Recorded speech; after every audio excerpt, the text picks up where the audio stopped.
E aí, pessoal, tudo jóia?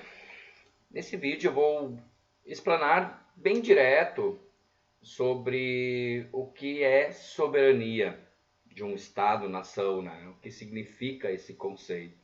Às vezes ele fica tão atribulado a questões meio até metafóricas, assim, mas ele tem um sentido muito real, tá? E a gente precisa entender esse processo, certo? Então, quando se fala em soberania, nós precisamos entender algo bem específico, assim, bem direto, tá? O que nós precisamos entender? Que a soberania ela pode ser vista, né, de duas formas. Então, uma é a soberania interna, tá? Que diz respeito a todas as forças que operam dentro do espaço nacional e que podem contestar ou ameaçar a atuação desse governo.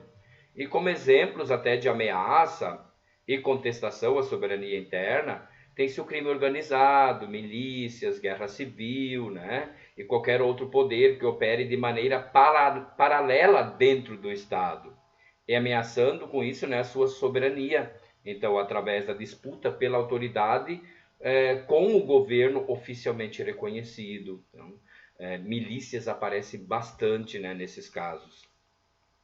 E a outra, né, é a soberania externa, então, que é composta por todos os agentes representativos da autoridade nacional, né, originários aí de dentro do território nacional e que efetivam relações com outros países e a atividade internacional daquele estado de maneira bem autônoma, né? Ou seja, através de decisões tomadas sem a imposição de nenhum outro estado.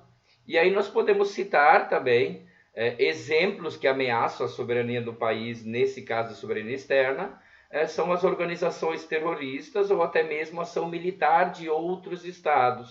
Tá?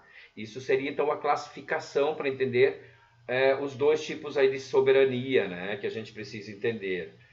E como é que isso é entendido no Brasil, por exemplo? Então, no Brasil, a Constituição de 1988 traz em seu artigo 1º, então, os fundamentos aí do Estado democrático, sendo o primeiro deles o mais importante, né, a soberania.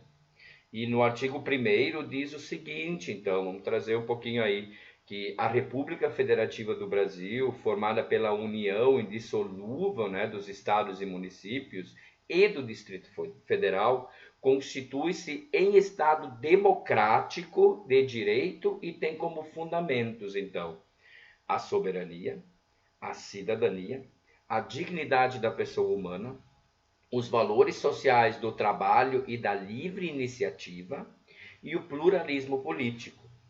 E por que é importante, então, analisando o artigo, né, da Constituição, o artigo 1º, por que é importante e necessário entender a soberania, né? Pois se voltarmos ao período aí feudal, na lógica do feudalismo, o poder era compartilhado entre o monarca, né, e a Igreja Católica nesse período, não existindo a figura de uma representação soberana. Com a dissolução então do feudalismo e o surgimento do Estado moderno, a soberania ela passa a ser compreendida como a vontade do povo e a supremacia do poder da figura de quem? Do Estado, legitimado nos dias atuais, né, através de uma Constituição promulgada. Tá? Detalhe importante aí, promulgada, que é composta por uma constituinte, e não uma Constituição outorgada, imposta por uma pessoa ou um grupo. Tá? E nesse sentido, a soberania é essencial para que a independência de um Estado seja manifestada perante outros Estados, contribuindo assim para a autoafirmação nacional diante do contexto internacional. Então, o Estado não pode ser considerado soberano no sistema internacional se não o for também no contexto interno. Muito importante esse detalhe, né?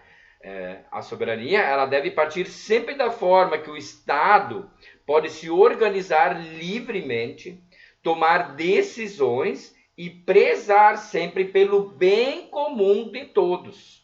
Pelo bem comum de todos. Portanto, conhecer o conceito de soberania, interpretá-lo de acordo com as suas nuances, né? É importante para que a população, para que todos que vivem num estado consigam entender as engrenagens que movem o sistema internacional, nacional e todos os seus atores aí, né? E incluindo com isso, então, os estados soberanos. Para isso que precisa se entender muito bem o conceito soberania, para que a gente depois não faça mal ou pouco caso, né, desse conceito. Extremamente importante. Para conseguirmos ter liberdade como nação, precisamos, acima de tudo, construir soberania em todos os cantos, né, por assim dizer. Forte abraço.